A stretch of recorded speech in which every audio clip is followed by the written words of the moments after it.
Okay, good evening, folks. I've just switched on the recording, and welcome to the second contact session that we've had, or that we're having. Before we start, I just want to inquire, are there any questions that or anything that you're unsure about the course, the materials, anything like that, that I can answer before we get into tonight's session?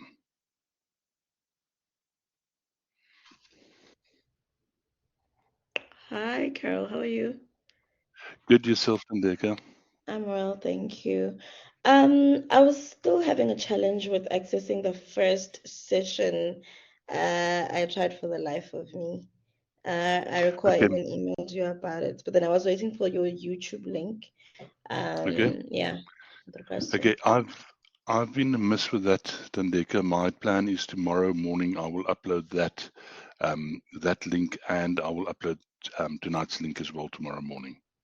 Okay, noted. Then, Thank if I will send out a announcement about it. you. If you cannot access it after that, please get hold of me. Just drop me an email again, and then we see what's going on there. Why you're struggling to access that? Okay. Okay, no problem. Thank you. Okay, great stuff. Thanks, man. Okay, um, guys, let's get into tonight's. According to the PACER, we're looking at Learning Unit 2, Learning Unit 1, sorry, Theme 2. And that theme is discuss challenges faced by higher education institutions in South Africa. Now, because this is a postgraduate course, there is no single place for you to go and find a list of these challenges. These challenges are wide and diverse. And if you work through the various prescribed materials, you will find that the information is hidden within those.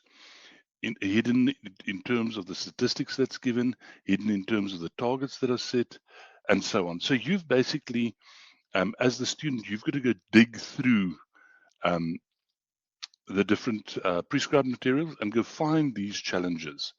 It's unlike another course where there might be a textbook and um, chapter 2.5.1 sets out the challenges currently faced by higher education institutions in South Africa. What I've done is I've gone and I've mined through and gone through some of these the prescribed materials, and from those prescribed materials, I've just pulled out a selected few um, of these challenges faced by the higher education institutions in South Africa, and I just want to go through them, chat to you about them, briefly talk about it. I'm not going to go into much depth in the sense that um, these are things that you should go scratch around for yourself, and you should go find these. If you start reading towards your first assignment, you'll also see that you need to have a sense of these for that assignment. So I'm just going to go through a couple of things. Before I go there, I just want you to understand the landscape a bit more, and I want to talk just briefly to the landscape. Um, Many of you will be employees at the IIE. I know there's a smattering of people from other institutions.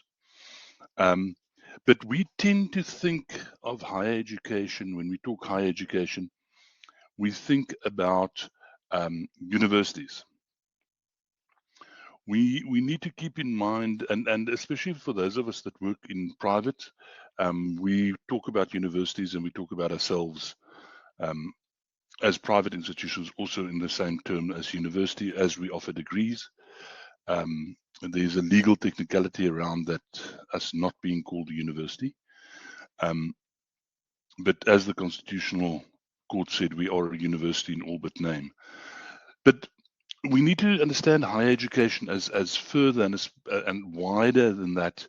Um, we need to include things like universities of technology as well as TVET colleges, um, because higher education um, in the context of South Africa, and we unique in the world in that sense.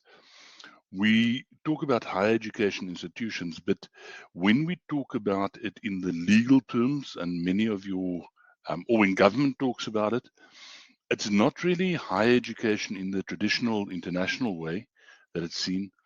It is post-school education. So anything that is after school is considered higher education. And that's something that one needs to be careful around it. It also depends who you're speaking to and so on.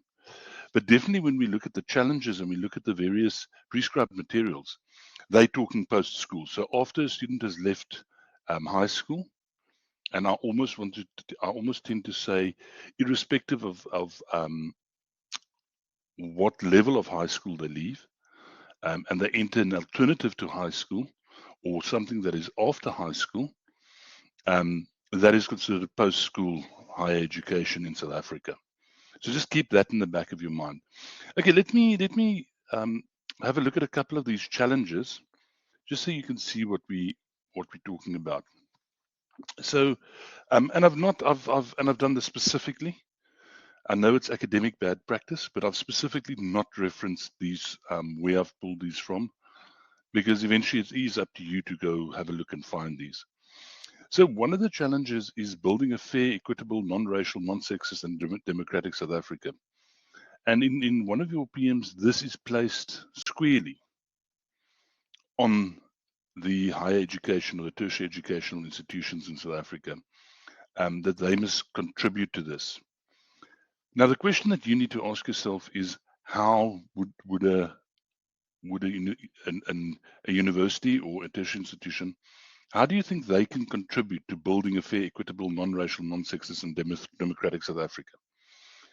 Any senses off the floor? Anybody that wants to take a guess and think what and how we would expect a tertiary institution to do this?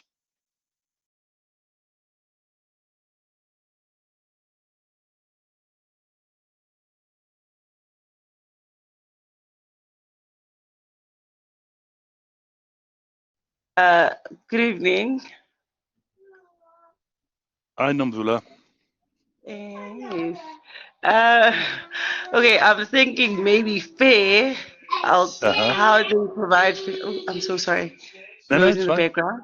That's fine. Yeah, how maybe we could be fair is how the use of student numbers instead of names. Maybe that provides fairness in terms of non-racial and maybe non-sexist, because I don't know who I'm dealing with. It's just a student number. Is it something like that? Yes, that's not a bad point. That we need to be careful about how we deal with our students, and to make sure that even if there is for some reason some kind of a bias against the students' gender or even their race, that we remove that by dealing with student numbers. That's a very good point. The other thing that we also need to look at is what is the culture that we um, allow on our campuses, and the narratives that we allow on our campuses. Um, and I'm going to hit on Stellenbosch University, because they just at this stage they're such an easy target. And if one looks at the things that have happened in recent months and recent years at Stellenbosch, one needs to ask the question: are they really building such a South Africa, um, with the way that they're treating the students? And the interesting thing is, this cuts both ways, um, because you'll have the older Stellenbosch students, or the older, let me say this, the previous Stellenbosch students that form part of the convocation, that are saying, no, you discriminating against Afrikaans. You're not allowing students to speak their home language, even in their res. Students are not allowed to speak their home language. On the same time, you have students today saying that, but Stellenbosch is racist. It's an Afrikaner nationalist bastion, and so on.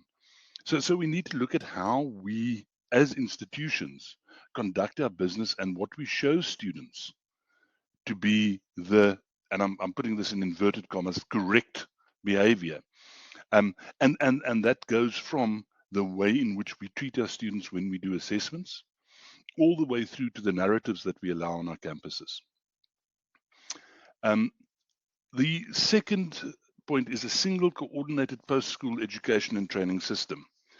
Now, South Africa struggles with this. We don't have a single integrated system. For example, if you go look at how the system is supposed to work with NQF levels and so on, there's supposed to be a smooth, seamless transition between the various NQF levels. In other words, if you complete a NQF level 1, you do a level 2, then you go to 3, and then you go to 4, etc., up to where you guys are now busy with, what is it, 7, I think it is. 7, 8 is masters. No, it's 8. 9 is masters, 10 is PhD. And you should have a smoothless transition. But speak to anybody who comes from a TVET college, trying to migrate into and getting recognition for what they've done in a TVET college, and migrate into a normal academic university, or speak to somebody that comes from a university of technology and tries to migrate into an academic university, and see the problems they have with recognition and so on. And then I'm not even talking about inter-tertiary institutions, between universities, moving between universities, and how people have done a first year BCom, for example, at WITS, but they can't move to UCT because UCT won't recognize the various subjects that they've done. Then expanded access, improved quality, and increased diversity of provision.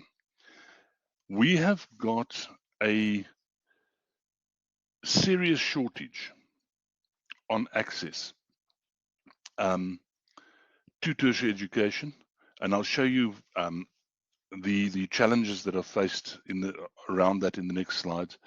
But we tertiary educational institutions are expected to expand access, improve their quality, and increase diversity. Now the problem with this is expanding access without expanded funding from government in the public sector is a serious problematic, because the only way that they can expand, if you take a university like UCT, for example, UCT has got a certain size and has been built for a certain amount of students. Without large government investment to increase the buildings that they have and the venues that they have, they can't expand access. So what's happening now is they are oversubscribing students, and there's no ways when you're oversubscribing students you can improve quality. I know, for example, at UCT, what happens is, even pre-COVID, all their lectures were recorded, and directly after the lecture, you could then download it from the mainframe of UCT or their computer system. And that was actually because they didn't have the space for students to sit in the venues. So they would have a 400-seater venue, but they would have 600 students enrolled. No ways you can improve quality. And then the increase in diversity of provision, the diversity of courses and so on, is actually has decreased over the past couple of years, because certain courses are simply just not offered, because universities are under such financial pressure that it is not worth them presenting a master's degree in violin, for example, or a honors in some of the creative arts, for example. So the diversity is actually dwindling rather than expanding. How does this then, these expectations from tertiary educational institutions, how does this then translate to the challenges? Sorry, there's one more slide on the expectations. So a stronger and more cooperative relationship between education and training institutions and the workplace. We tend, in South Africa, we tend to very much, as tertiary institutions, carry on and do our thing without really looking at what happens in the workplace. I think in the private sector, the big privates are more conscious of this, because they realize that there's a business imperative, and they realize that if they are not providing a product, and yes, I'm quite comfortable with calling a student a product, that is a sellable and a marketable product, their market share will dwindle. If your students aren't getting employed, because the market doesn't believe that they are the right quality or the right knowledge, you're going to have a problem. So in the privates, they much more look much more at what the market wants. I think publics don't do it as much, and publics feel that their name and reputation is enough for a student to be able to be accepted in the workplace, rather than the actual skills that the students have given. Okay, and this one speaks to the previous one. We need an education and training system that's responsive to the needs of individual citizens, the employers, as well as the broader societal and developmental objectives of the country. And this speaks specifically to the development goals and the like that have been set, and how do we as universities address those developmental goals? That's in part the focus of your first assignment. Okay, challenges.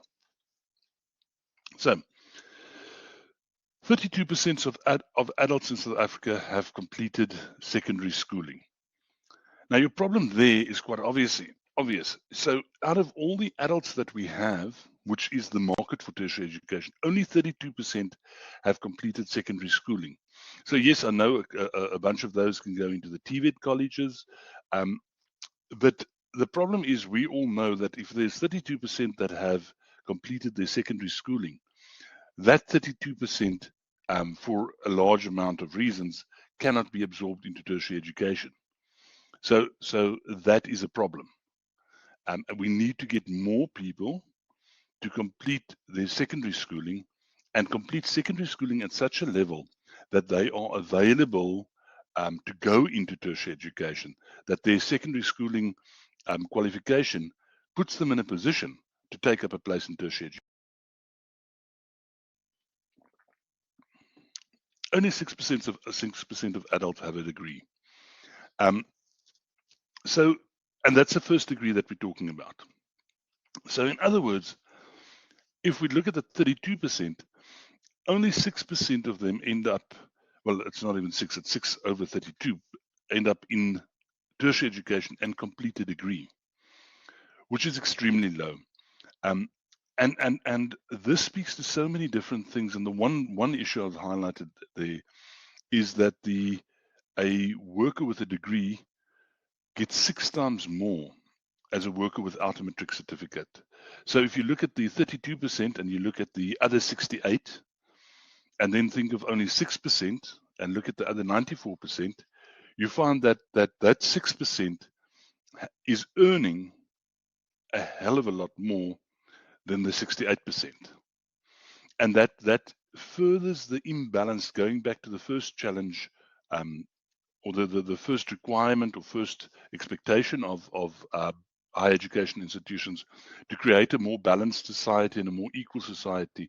In essence, purely because we're not getting enough people qualifying, we're creating a more unequal society than currently is the case. When we go up the scale and we go right to the top of the scale, and we go look at doctoral degree, 0.2% of population has a doctoral degree. That is an extremely small proportion of people. Yes, we know it's difficult, we know it's expensive, we know all those things, but that's an extremely small amount of people. Then going back to the point around access, higher education institutes are likely to meet the NDP enrollment target of 1.62 million by 2030. So that's the target set, and we're likely to meet that target. But TVET colleges are unlikely to meet their target. And that speaks to one of the other problems that we have in higher education institutions in South Africa. And that is that our populace, our narrative that we have, is that everybody must get a degree. Anything that, if it's not a degree, you are not seen by society as having achieved something. So if you're a motor mechanic, an electrician, a plumber, society sort of says, yeah, well, Now, I'm privileged enough to hold several degrees, and I can tell you now, I probably would money-wise be a hell of a lot richer had I done a plumbing or electronics or electrical, or even a motor mechanic qualification. Money-wise, I would have earned a lot more money than I'm earning or have earned up to date. But yet we have this idea that everybody should go to university. And I think it's a dangerous situation, because we ending up with many people out there that have got human resources qualifications, for example, as I do, and very few people having a qualification in a technical field, and the technical field is more needed than the human resources field, for example. And I can insert BA languages if you want to, or even a BCom degree instead of a HR qualification if that doesn't suit you. And still say we still have a lot more people that I almost want to say are unneeded with that qualification, which would have been suited the country as a whole better had it been a technical qualification. Let us go have a look at a quick picture of the percent of tertiary education students out of total enrolled students. So if you look at all the students enrolled, how many of those students are tertiary? And you'll find us towards the top of the graph here. But still, it's only, if you look at it, it's about 8%, 10%, which is still problematic. And you've got people or countries like Cape Verde and Mauritius that do much better than we do. So simply the amount of people that we've got enrolled overall in education, and then what percentage of tertiary students are not very high. In other words, we impart our tertiary educational problem, or our higher educational problem that we faced, is not our problem, but it's rather a secondary education problem, or an education problem if you want in general. So that we need to go look at how are we dealing with schooling at the secondary level and even the primary level, and why are we not putting enough students through those levels to be able to ensure that we have enough students go to universities. Couple more challenges. So, sorry about that. When one looks at it, Black students comprise over 80% of total students enrollment at public university. And the second point, the participation rates of Black African students have increased significantly. So that looks great when one looks at it. However, there is a serious problem with that number, and that comes in the gross enrollment ratio. So the gross enrollment ratio is the amount of people that could enroll, that are expected to be students, and they look at the age categories, and they say, how many or what percentage of those are enrolled? So, and only 20% of those possibly that could enroll. According to their age, I think the cutoff is, they take it between 18 and 24, if I'm not mistaken, is 20%. So that 80% that looks great out of the total enrollment is only 20% of those that could enroll, while that of white students sits at 49%. So call it 50%. So in other words, a fifth of the Black students that could be enrolled are enrolled, and almost half the students that are white that could enroll are enrolled. So that's a problem, and that comes back to several of the points we've touched already. So firstly, we're looking at equal access. Clearly, there isn't equal access, and that problem then goes back to creating an equal society, because now remember that 50% odd white students are going to graduate and they're going to earn a lot more than those 80% of Black students that didn't get to university.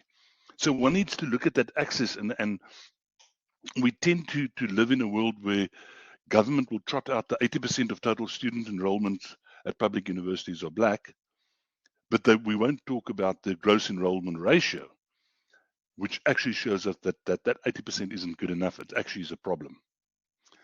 And then when we look at disability, it's probably even worse. students with disabilities were between 0.6 and 0.8%, while 7.5% of the population is disabled. So once again, there's a great disparity there. The last couple of challenges that I just want to look at briefly with you is improving the quality of our education. So less than 50% of the lecturers that teach at our universities and postgraduate or higher education institutions hold a PhD. So we don't have, and you as academics, myself included, we know that PhD is the ultimate. That's where you need to end up. Yet less than 50% of the people that are teaching at these institutions hold PhDs. So, and that speaks to quality. The other quality measure that we use in higher education is the student-lecturer ratio. And the student-lecturer ratio, as I mentioned earlier, is increasing. So instead of in publics where you have used to have, say, 300-400 students to a lecturer, you now have 600-700 students to a lecturer. And quite honestly, we're seeing that in privates as well. In the campus I work on, we've seen students go in the past 7-8 years, classes from 30 students go up to more than 100 students in a class. And that is a quality measure, and that affects our quality. And then this last one is aimed at TVET, that less than 10% of all students enrolled in the TVET Level 2 program in 2016 completed this qualification within the expected time frame. Now, that is not a TVET problem, that is a general problem. Very, very few students complete their studies in the time that they should complete them in. And that creates a blockage in the system. So if you've got a student who's doing a 3-year BCom degree and they're taking 5 years to complete that BCom degree, those extra 2 years, their bum on a seat is holding some other bum off that seat. So in other words, when we go back one slide and we start looking at the gross enrollment ratios and so on, we would struggle to increase those gross enrollment ratios if we're not getting the bums off the seats to make space for new bums. So we need to get students through the system in minimum time as much as possible. But once again, that also speaks to the quality of our lectures, and it speaks to the quality of our the quality as addressed by student-lecturer ratios. And then lastly, what I want to leave with you is, what do you believe is the biggest challenge or goal that faces higher education today, and obviously why? And does this differ between private and public institutions? And I want you guys to think about that very carefully. Since I prepped this late last week, I've been thinking about this, and I'm actually, I know some lecturers put up all the ICE tasks at one go. I tend not to do that. I tend to put ICE tasks on as I go along. And I'm considering rewording this, just slightly changing the wording and asking you guys to write a little piece on this as part of the ICE exercises, because I do think it's important that each of us form our own context and form our own idea about where higher education institutions are, what are the challenges and what are the difficult goals that they face, and also then to start contemplating how that differs between private and public institutions, because I think in a educational management and leadership course, we need to be very clear and understand that there are definite differences between the pressures on a public university and the pressures on a private institution. Kutso? Yes, thank you. As you were busy elaborating further on these challenges, one thing came to mind to say perhaps this could also be a challenge between or in higher education, because I was just reflecting on one of two things that we experienced in the past in our department. So initially, the lack of you find that the most lecturers do not have a higher qualification or a PhD. We had a challenge that we are in the accounting science. So we had a challenge where you find there's an imbalance between the professional bodies and the university mandate. You'd find that the professional body, hypothetically, lack of an example. Let me just use a SICA for simplicity, which regulates chartered accountants in South Africa. They would come to the university and say, if you want accreditation to be a SICA accredited institution, this is our requirement. This is what we want. 60% of your staff must be registered CAs. Fine. Then you find that once we implement those registered CAs, then they now get discouraged to continue with their studies. You find that the individual comes in, becomes a senior lecturer with a professional qualification. You understand? Unlike being a senior lecturer because you have a PhD, you see, you find they have a lower qualification, a postgraduate diploma, which is an NQF8, and then they are a senior lecturer in terms of university ranking. So that is one of the challenge I saw, to say, how do we then bridge this gap? Because the moment we try to motivate the professionals to up their studies, they say, why? I'm already earning as much as a senior lecturer. Why should I? Yeah, You see? that is, I cannot agree with you more. And that's a problem particular to the registered professionals.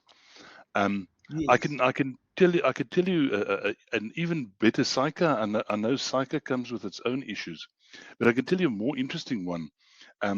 We've rolled out engineering on my campus, and there you've got even a more complex one. So to be an engineer in South Africa, you need to be registered with I think they call themselves the engineering board, but with a professional body. To continue your registration with that, you need to earn a certain amount of professional development points every year, which means you need to do certain work, attend certain courses, etc., to remain registered. Teaching at a tertiary institution is not considered part of that. So when you start teaching at it as an engineer, you start teaching at a tertiary institution, you run the risk of not being able to maintain your professional registration. And to me, that's just it's just crazy. It doesn't make sense that people that are on the forefront of training engineers are told, yeah, but you don't know enough of engineering to be able to hold your professional degree. And I think you 100% correct there. There is a disconnect between what the professional bodies say and expect of us, to be able to present their degrees, and then what happens to the lecturers that are presenting them. It's a definite issue, and it is something that one needs to look at and need to find ways around managing that to make sure that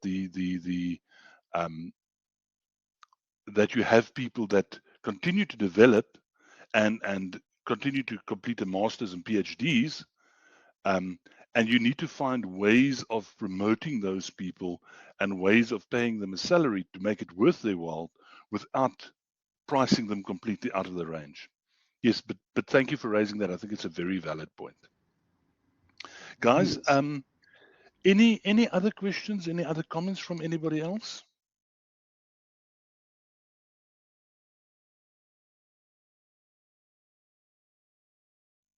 Okay, if not, I'm going to say thank you very much. Yeah, sorry, go. Yes. I'm thinking the difference is now between private and public. Can maybe throughput not have an impact on how private institutions work? because I mean they are a business instead of they're not just offering, they're selling education. Is it not, does not become a problem or a challenge rather? I think that's a very interesting point, and I think there is a lot of questions around privates and the selling of education, and does that not lead to the throughput pressure? Does that not lead to problems? The interesting thing around that is that your market dictates that. If a private institution is to just pass students, they will end up with students that are qualified on paper, but cannot do the job because they don't have the knowledge. And that's where the market forces will then hurt them, where the students will not be as readily be accepted in the workplace, and their students will not be able to find employment.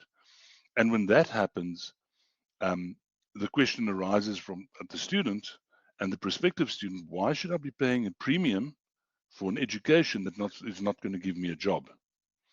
And that's the conundrum that privates sit with, where privates come under pressure from students and parents especially, because parents play a much bigger role in privates than they do in publics. Come under pressure to say, I've paid, now my son or my daughter has got to pass. And at the same token, the private's got to say, but hang on, we must make sure that we maintain a standard to make sure that in the future our students, your son or daughter included, will find proper employment. On the other side, the government and the Council for Higher Education, the CHE,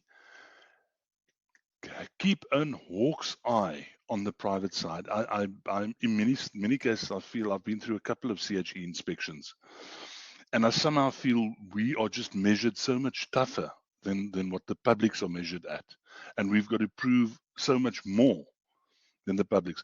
So, in short, yes, I agree. There's always the danger that the throughput pressure can become too much, and students are passed that should not have passed. But I think between the market forces and the very close inspection that the CHE does on the private institutions, I don't think that becomes that it is actually a problem. It's a risk. It's a definite risk. But I haven't seen it in my institution to be a problem. But I agree with you. It's a definite risk. Okay, sorry, just a follow-up question. Please. Yes, so when it comes to, I understand that there's the CHE that gets involved. Is that maybe communicated with the workplace now? Because in terms of the hiring of graduates, I mean, I understand they employable graduates coming from private institutions, but is the employer now, on the other hand, aware of these things?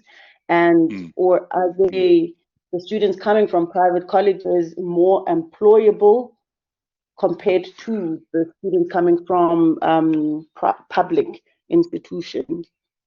I think that the private higher education is still so new in South Africa that no, the employers are not always educated, and the employers don't always understand that a person that has a BCom degree from a private institution has, at least on paper, exactly the same qualification as a person coming from a public institution.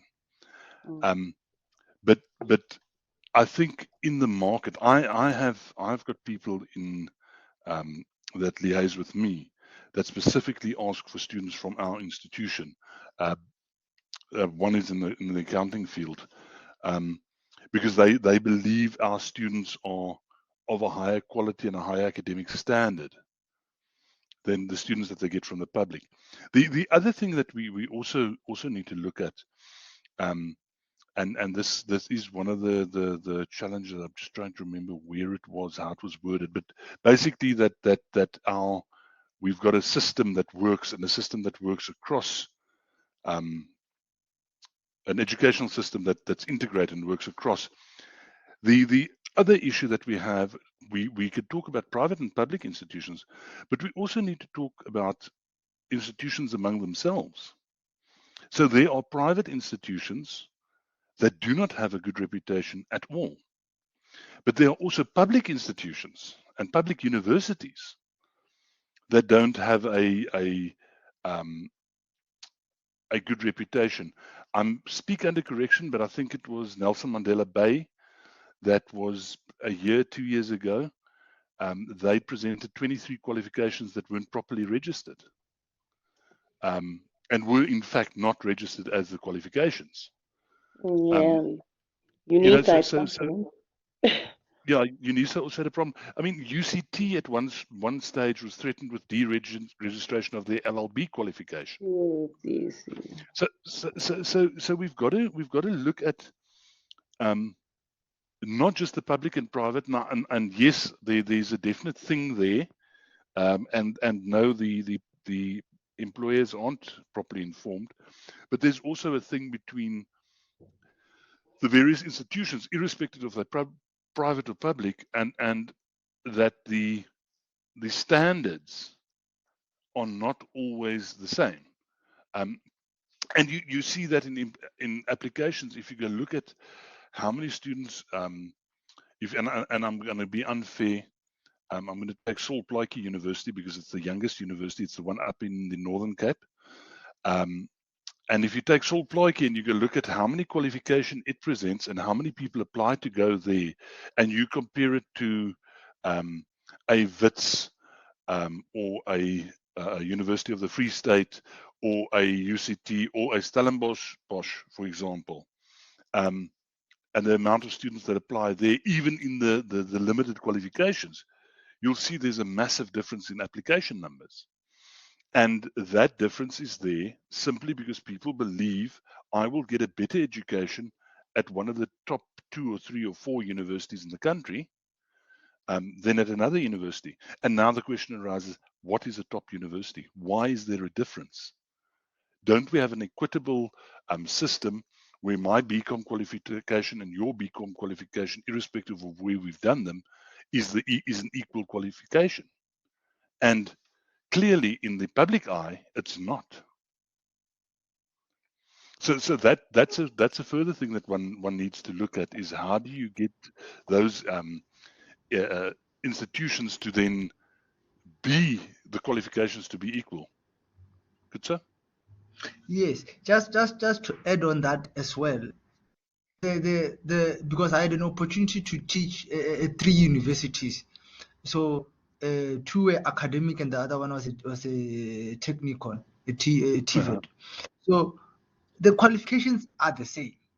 What we teach was the same, but the perspective of students, it's I don't know how it is, because I don't know how they think, but they think, as you are saying, that they will get better education at WITS and not at Saul Plaatje. But if you were to look at their curriculum, to what they offer, how they offer it, it's the same. The BCom here and there, it's the same. But what mostly gives direction to a university, it's their research component. So if they have a lot of PhDs, it improves their research component. It makes them a well university, meaning that lecturers that are teaching you have research knowledge. They are PhDs, they are professors, they are doctors. So they have insight about the topics, the concept, more than just being there to teach. So I guess maybe that's the crux of the nut, to say if the department have a lot of professors and then or PhD holders, and then it will strengthen the quality of the delivery of the curriculum through the benefiting of research knowledge. And then I wanted to add or to ask about the enrollment challenges or something like that. I was also looking at the differences between basic education and higher education. in most cases, you find students coming from basic education, they are matric, they have a math literacy. And then when they go to our traditional academic universities, they want to do a BCom or a law degree, the requirements requires a pure math. So I don't know why would that be in place when they encourage students to do math literacy. Then when they get to higher education, they don't require math literacy, they want pure math. So it also creates another frustration for students. I think that's why maybe those enrollments could differ so much. Yes, but I think that is also something that speaks to the shortcomings that we have in our secondary education, where we're not preparing students properly to come to university, and it is as obvious as the case where you state that we're saying to a student, no, it's fine, take maths lit. But we're not telling a student that maths lit is not going to get you into university. But and that is just a surface problem. The problem, I believe, cuts much deeper. If you look at the preparedness of students when they come to a tertiary institution and how well prepared they are just to be able to understand how to study. Remember, in a secondary setting, when you in grade 10, 11, or 12, your learning takes place in the classroom. If you go look at notional hours and the concept of notional hours, in tertiary education, the learning takes place outside of the classroom. Very few Yes, hours are yes. spent in the classroom and very many hours are spent outside of the classroom. And students simply are not prepared for that. And I blame that solely on a failed secondary, and to call it a failed system is maybe a bit harsh, but on a secondary education system that's not preparing students properly for tertiary education. But now I want to raise something else. What we spoke earlier about lecturers not being the not being prepared for, or our lecturers not having the proper qualifications, not having PhDs. But I think in secondary education, in the high schools, it's even worse. Where you have people that are not qualified at all teaching some subjects, and now you're sitting in a situation where you have a full class of maths students. You've got a bunch of students that also have to take maths, but you don't have a qualified teacher, and the teacher that you have can only teach math lit. Now you tend to push your students into math lit because it's easier on your institution, not thinking of the damage that you're doing to those students in terms of their long-term um, uh, study possibilities. And Tandeka, yes, I agree with you. The gaps in secondary and post-school, which also affect workplace and industry needs, where we're not addressing those needs properly and not making sure that the students that we're putting out is what the workplace and industry needs. They're not coming out of school ready for the workplace, and now it's sort of part of that problem then ends up in the in our joblessness numbers, because what now happens is, because school is not preparing people, people are taking students that have graduated into positions that a school leaver should have. For instance, you walk through a Checkers or Pick and Pay and speak to people behind the till and ask them how many of them have a degree. You will be surprised. You'd really be surprised. There's a lot of people that are sitting behind a till in Checkers and OK and Woolworths and these places that actually have degrees. But those places, those workplaces, are taking on people with qualifications simply because they're there, but also because school has not prepared people properly for the world of work, which is another big problem. Carol, Yeah. is then the students not being prepared enough for the workplace? Is that not maybe how they are assessed? You're talking about from tertiary education side. Yes, yes. Now Yes, they're not definitely. prepared to meet the industry needs, like what Tandega is Yeah. saying. Is that So now come down to assessments? I think assessment plays a role, but it's not just assessment, it's design. It's the way that we Okay. design education. It's the way that we teach. We are not really teaching constructivist. The teaching style is not really constructivist in many cases. We purport tertiary education institutions, almost all of them purport to be constructivist. And the unfortunate thing is they're not always constructivist, because constructivism allows you to develop your own thinking, your own way of the lecture must put you in a place where you can think about things and must not think for you. So if you look at what I've tried to do tonight, I've tried to give you sketch you a situation, and I've tried to give you a sense of what are some of the problems, but you've got to go and you've got to go do the reading, and you've then got to discover your own problems and come up with your own problems, as we have been doing for the past 20, 30 minutes now, discussing problems that you guys are coming up with and saying, but isn't this, isn't that? Because what's happening is you are now learning in a constructivist manner. You've got certain base knowledge, and you're now building on that base knowledge, and you're creating your own impression and your own ideas and your own thinking around this topic. And that's true constructivism, and that is how you prepare people for the world of work. What we tend to do, and I'm not saying every single institution, but we do a more cognitivist approach to education. We tell students, this is the answer. This is how you're supposed to think. These are the advantages of X, Y, and Z. And we're not allowing them to develop their own thinking, and developing their own minds and their own thoughts around these topics. And that cognitivist teaching style is very prevalent in tertiary education.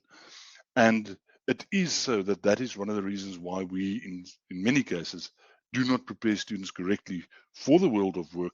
And there's a gap. And so when the student comes into the workplace, they have the academic knowledge, but they don't have the thinking capacity. So I always say to people, when I teach first years, and it's business management, we get to Maslow, I tell my students, please go sit down and study Maslow in detail. Because if you know Maslow and you've studied him once, it'll do you for a number of degrees, because you're going to bump into Maslow virtually every year in your business studies. You're going to bump into Maslow. Now, in 35 odd years of working, nobody has ever asked me in the world of work to explain Maslow. So why are we teaching Maslow? If it's taught correctly, Maslow teaches you how to think about motivation and motivational theory. And you should be able to use Maslow to develop your thinking. Yet, what do we want to do? We want the student to be able to draw the pyramid of Maslow and give a 3-mark description of each one of Maslow's levels in the hierarchy. And that's cognitivist, that's not constructivist. And I believe that's in part why there is such a gap between the product that we deliver and the product that the workplace needs. And yes, much of that comes down to the way in which we assess students. We assess students on regurgitation, not on thinking.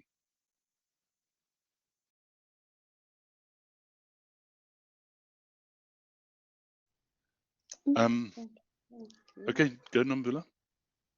No, I'm saying thank you. That makes sense. Does it make sense to you? Okay, and I'm glad. I sometimes It does. Yeah, I've never thought of Maslow in that manner, but now it does. But yeah, you see, but Maslow's just a symptom, almost. Yeah. It's a thing that we've all studied Maslow. Yes. But we've never been asked to use Maslow in the place of work, or tell somebody at the place of work, or explain to them how Maslow works. But Maslow is taught, if it's taught correctly, it's taught to develop your thinking around motivational theory. But we don't teach it that way. We tend to teach it, and that's how I was taught, and that's probably how you were taught. Learn the hierarchies and understand what they mean. Not what does this mean for motivational theory. And that's when we go out and we teach our students, we must ask ourselves, and this is not a course to teach you how to teach, but we must go out and ask ourselves, am I teaching my student content, or am I teaching my student how to think about the content and how to argue and build a coherent argument around the content that I'm trying to teach them? Because if you're teaching your students to build a coherent argument using the content, then you're developing your students. Then you're in the right direction. If you're simply teaching the content and getting them to list the 5 advantages of blah, you're not doing your students any favors. Okay, folks, I've got to call it a day, unfortunately. I'm going to stop it here. I want to thank you.